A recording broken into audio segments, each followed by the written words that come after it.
भगवान से पूछा, भगवान ने कहा मैं क्या कहूं। भगवान ने कहा कि मार दो। भगवान एक तरफ कहते हैं मार दो, फिर कहते हैं छोड़ दो, कहते हैं मार दो फिर छोड़ दो। तो अर्जुन ने कहा कि सब दिन कि आप टेढ़े के टेढ़े ही रहे, अरे सीधी बात कहो ना, मारे कि छोड़ दे।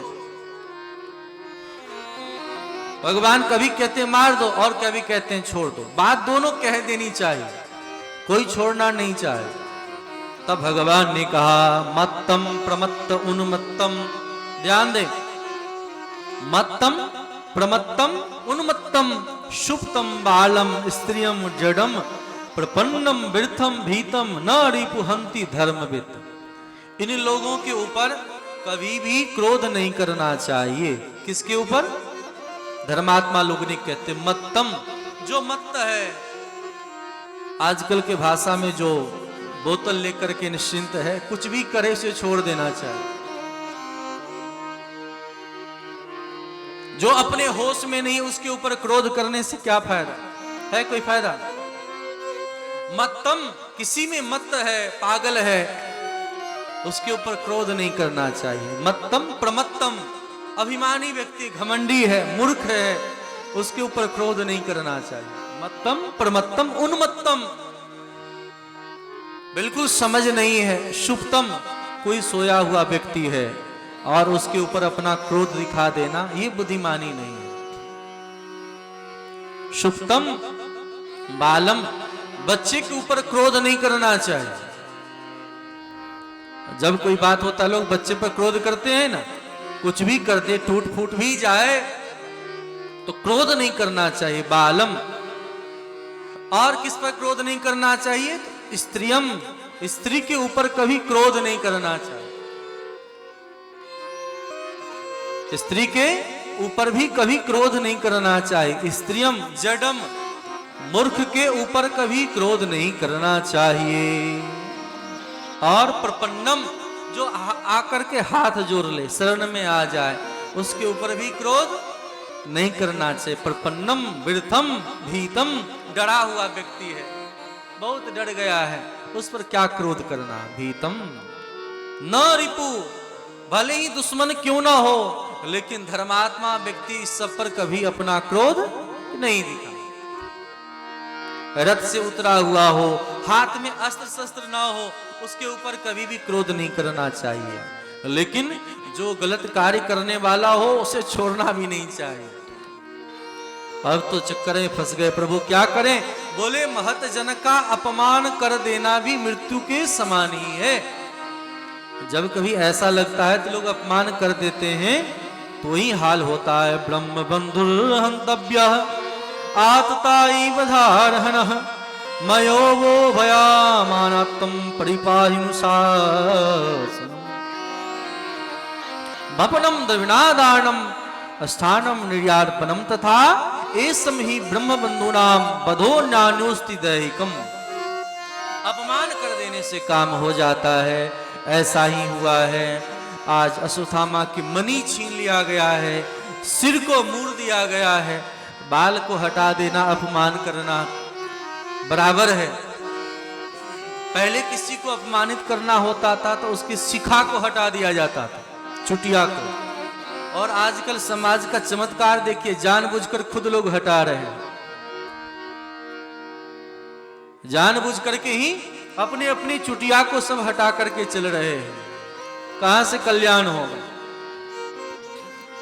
अश्वत्थामा यहां से निकला है और निकलते ही अपमानित भया अश्वत्थामा ने आज यहां आकर के भगवान से कहा है, ये कौन सा मुझसे काम हो गया, मुझसे कौन सी गलती हो गई, जिसका परिणाम क्या निकला कि अश्वत्थामा ने पुनः ब्रह्मास्त्र संधान कर दिया है अभिमन्यु की पत्नी उत्तरा के ऊपर। उत्तरा के गर्भ में एक बालक पल रहा है, उस बालक के ऊपर प्रभाव छोड़ दिया। जैसे ही वह अस्त्र गया है, उत्तरा महारानी व्याकुल हो गई, उन्हें गर्भ में दर्द सा एहसास हुआ, जलन का अनुभव होने लगा और भगवान को पुकारती हैं, पाहि पाहि महायोगिन देव देव जगतपते नान्यम तद्भयं पश्ये यत्र मृत्यु परस्परम। भगवान के चरण कमल में वंदन करती हैं और हे प्रभु हमारे गर्भ में पल रहे बच्चे की रक्षा करें, क्योंकि वह रहेगा तभी तो आपका सेवा कर पाएगा। भगवान भी विलंब नहीं करते हैं, सूक्ष्म रूप धारण करके आज उत्तरा महारानी के गर्भ में गए और सुदर्शन चक्र दिखाया, गदा दिखाया है और दिखा करके जब तक आग का गोला आता रहा भगवान ने उसे छुड़ाया है और परीक्षित जी की रक्षा करके गर्भ से बाहर निकल गए। भगवान श्याम सुंदर गर्भ में गए और जाकर के बालक का रक्षा कर रहे हैं, तब तक बालक ने भगवान को देखा, भगवान के चित्तवृत्ति को देख करके अपना दर्द भूल गया। यह स्थिति हुई है। आज भगवान गर्भ से निकल करके आए और निकल करके आ करके यहां से भगवान श्याम सुंदर आगे चल रहे हैं।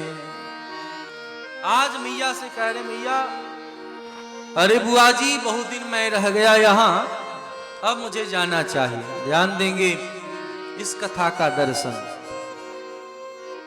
भगवान ने 3 स्त्रियों पर कृपा करी। पहला है कुंती महारानी, दूसरा है द्रौपदी महारानी, तीसरा है उत्तरा महारानी। भगवान जाने के लिए तैयार हैं, लेकिन भगवान को जाते देख करके आज हाथ जोड़ लेती हैं कुंती महारानी। कुंती महारानी कहती प्रभु ये क्या कर रहे हो? भगवान रथ पर बैठकर जाने के लिए तैयार हुए, कुंती महारानी आकर के चरण पकड़ ली। नमस्ते पुरुषत्वम् आत्मीश्वरम प्रकृते परम अलक्ष्यम सर्वभूतानां अंतर्ब्रहे अवस्थितम। भगवान ने कहा है बुआ जी ये उल्टा गंगा क्यों बहा रही हैं? आज तक मैं आपको प्रणाम करता था, आज आप मुझे प्रणाम कर रही हैं। भगवान श्याम सुंदर के सामने कुंती महारानी कहती हैं कि मैं अपने भतीजे को नहीं प्रणाम कर रही हूँ। बोले किसे प्रणाम कर रहे हैं? बोले भतीजे के भीतर में जो भगवान है दिखाई नहीं पड़ते सबको, मैं उस भगवान को प्रणाम कर रही हूँ। जिस भगवान की इच्छा से संसार का सृजन पालन संघरण सब कुछ होता है, उन भगवान के पाद पद्मों में मैं वंदन करती हूँ। माया जवनिकाक्षन्न मज्ञाधोक्षजमभयम न लक्ष्य से मूढ़ दिशा नटो नाटधरो यथा तथा परमहंसानां मुनीनां मलात्मनां भक्ति योग विधानार्थम कथम पश्चिम ही स्त्रियः। हे प्रभु आपके रूप आपके लीला को सब नहीं जान पाते, पुरुष लोग यानी विज्ञानी मुनि नहीं जान पाते, मैं स्त्री होकर भला आपको कैसे जान सकती हूं?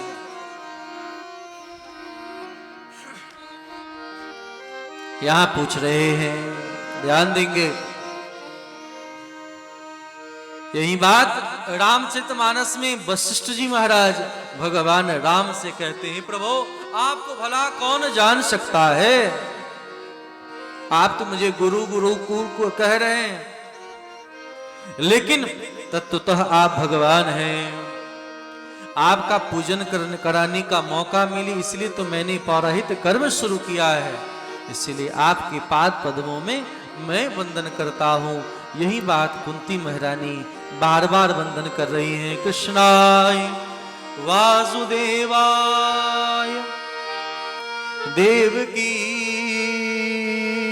नंदनाय च नंद गोप कुमाराय गोविंदाय नमो नमः। उन भगवान के पाद पद्मों में मैं वंदन करती हूं। यहां ध्यान दें देवकी नंदन क्यों कहा? इसीलिए कि देवकी महारानी देवकी जी कुंती महारानी की भाभी लगती हैं, तो भाभी का बेटा हुआ वसुदेव जी की बहन है कुंती, इसीलिए संबंध जोड़ रहे। देवकी नंदनाय च और नंद गोप कुमाराय गोविंदाय नमो नमः। मन में आया कि क्या कहेंगे कि उसने छोड़ दिया जिन्होंने पालन पोषण किया, इसीलिए 2 जगह नामकरण संस्कार हुआ।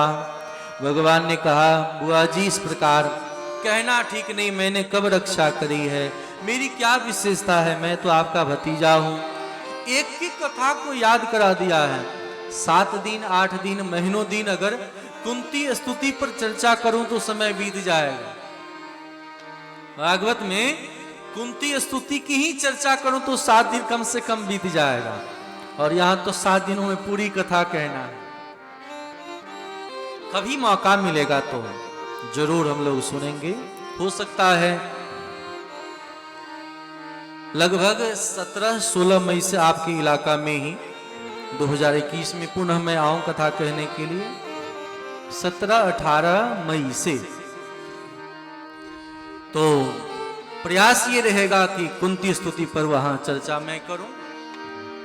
इस पर कुंती महारानी एक एक कथा याद कराती हैं। विषान महाग्नि पुरुषाद दर्शना सदत सभायां वनवास कृच्छत। विषान महाग्नि पुरुषाद दर्शनात् सत सभायां वनवास कृच्छत। मृधे मृधे अनेक महारथास्ततो द्रोणस्त चास्म हरे विरक्षिता। प्रभो विश्व आपने भीम की रक्षा करी। उस सभा में लाक्षागृह में जलाने की बात हो रही थी, किसने रक्षा करी? आपने ही तो रक्षा की। हे प्रभु, द्रौपदी के वस्त्र हरण किया जा रहा था, किसने रक्षा किया? देखिए, भगवत भक्त भगवान की कृपा को स्वीकार कर लेता है। भगवान ने कब रक्षा नहीं किया? भक्त अनुभव करता है, दूसरा व्यक्ति अनुभव नहीं कर पाता। आज कुंती महारानी याद करा रही भगवान को, प्रभु इस प्रकार के महारथी, जहां भीष्म ऐसे महारथी, कर्ण, द्रोणाचार्य, कृपाचार्य, कौन बलवान कोई कम था? पांडव से लाख गुना श्रेष्ठ धनवान, बलवान, वीर्यवान थे। अरे जिन अपने लोगों ने गोद में खिलाया उन्हीं के साथ लड़ना पड़ा, किसने रक्षा किया? इनके पास, पांडव के पास तो 9 अक्षौहिणी सेना और कौरव के पास 11 अक्षौहिणी सेना। विचार करें, भगवान कृष्ण ने क्या किया? नारायण सेना को भी दे दिया है लड़ने के लिए, और एक तरफ निहत्था कृष्ण, फिर भी जीत आपने कराया। दुनिया को संदेश दिया कि मैं कुछ नहीं करता हूं, लेकिन सब कुछ तो करने कराने वाले आप ही हैं। आप दिखाई नहीं पड़ते, लेकिन सब कुछ आप ही करते हैं। इसीलिए विपदः सन्तु नः शश्वत तत्र तत् जगत गुरु भवतो दर्शनम यच्चा पुनर् भवदर्शनम। प्रभु मुझे विपत्ति चाहिए। ध्यान दें, क्या मांगती हैं कुंती महारानी? क्या मांगी है? विपत्ति मांगती है। भागवत उल्टा रास्ता सिखा रहा है। कोई विपत्ति मांगेगा, विचार करें, लेकिन भागवत में विपत्ति मांगती हैं। क्यों? क्योंकि विपत्ति था तो भगवान थे, जब नहीं कुछ रहता तो भगवान याद रहता, लेकिन जब सब कुछ आ जाता है तो लोग भगवान को ही भूल जाते हैं। विचार करिए, वह संपत्ति किस काम का जो भगवान से दूर कर दे? किसी काम का है? वह संपत्ति किस काम का जो भगवान से हम सबों को दूर कर दे?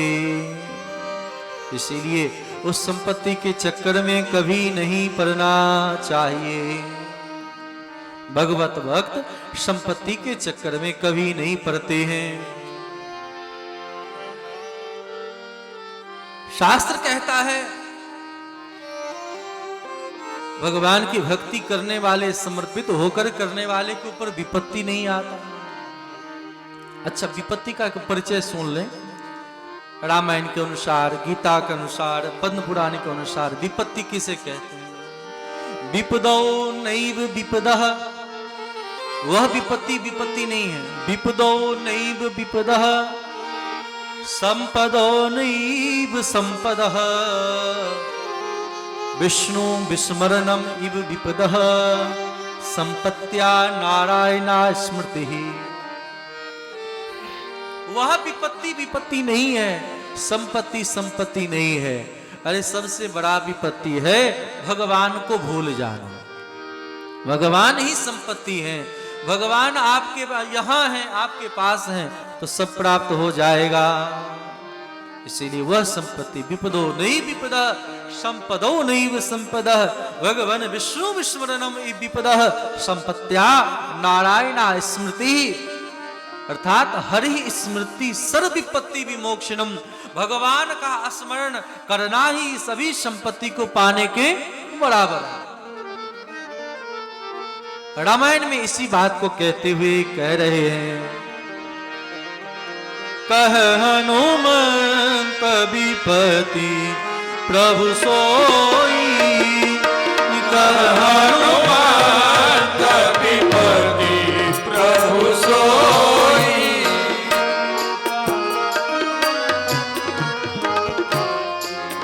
प्रभु सोई। कह हनुमंत विपत्ति प्रभु सोई। आज एक कलाकार और भी वृद्धि को प्राप्त हुए, आशुतोष अग्रवाल जी। इनके लिए जोरदार ताली हो जाए।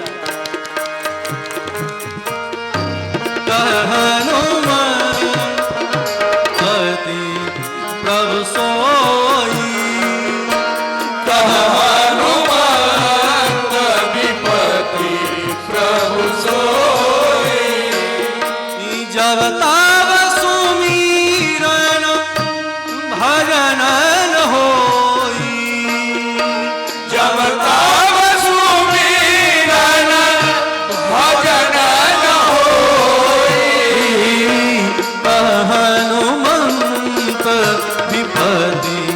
प्रभु सोई। कह हनुमंत विपत्ति प्रभु सोई। कह हनुमंत विपत्ति प्रभु सोई। कह हनुमंत विपत्ति प्रभु सोई। कह हनुमंत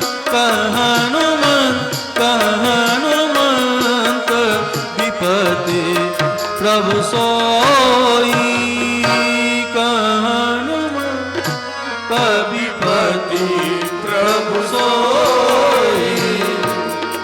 भगवान का विस्मरण होना ही विपत्ति है, यह दर्शन कराया है। भगवान का स्मरण करना ही संपदा है। यहाँ दूसरी बात कह रही, प्रभु आपका स्मरण बना रहे हैं। भगवान ने कहा कि मेरे पास विपत्ति नहीं है, मेरे जाने से कष्ट है, मैं नहीं जा रही हूं। दूसरा अर्थ देखिए, यहां कथा में मैं अनेक प्रकार से अर्थ करता हूं, शब्दार्थ, भावार्थ, तत्वार्थ, गूढ़ार्थ और पांचवा है रसार्थ। किसी भी चीज का अर्थ होता है ना, तो भावार्थ, तत्वार्थ, गूढ़ार्थ, रसार्थ। तो रस से युक्त होकर के प्रत्येक चीजों की व्याख्या होनी चाहिए। तो यहां रसार्थ क्या है? विपत्ति मांग रही है। विपद का मतलब, हे प्रभु ये पद, विशेष पद क्या है? जो भजे हरि को सदा सोई परम पद पाएगा। यानी ये दोनों चरण मुझे दे दी। विपद का मतलब होता है, विपद का मतलब क्या है? विपदः संतुनः सस्वत तत्र तत् जगत गुरु। अर्थात प्रभु अपना दोनों चरण मुझे दे दी। नाग पत्नियां सब कहेंगी आगे, भगवान जब काली दह में नाग के ऊपर कूद रहे हैं तो नाग पत्नियां कहती हैं, न नाग पृष्ठम न च पारमेष्टम न सार्वभौमम न रसाधिपत्यम न योग सिद्धिर्न पुनर्भवम वांछन्ति यत् पादरजः प्रपन्ना। महाराज मुझे अपने चरण का रज दे दीजिए, मुझे और नहीं कुछ चाहिए। तो भगवान श्याम सुंदर वरदान मांगती हैं विपदा संतो न सस्वत। प्रभु मुझे अपने दोनों चरण दे दीजिए। क्यों? क्योंकि आपसे बड़ा कोई राजा नहीं, आपसे बड़े कोई करुणा निधान नहीं। इसीलिए भगवत भक्त लोग गान करते हुए कहते हैं, करुणा निधान रहुआ। क्या कहते हैं? ताली की सेवा करते हुए, करुणा निधान रहुआ जगत के दाता है। करुणा निधान रहुआ जगत के दाता है। करुणा निधान रहुआ जगत के दाता है। करुणा निधान रहुआ जगत के दाता है। श्री भगवान रहुआ जगत के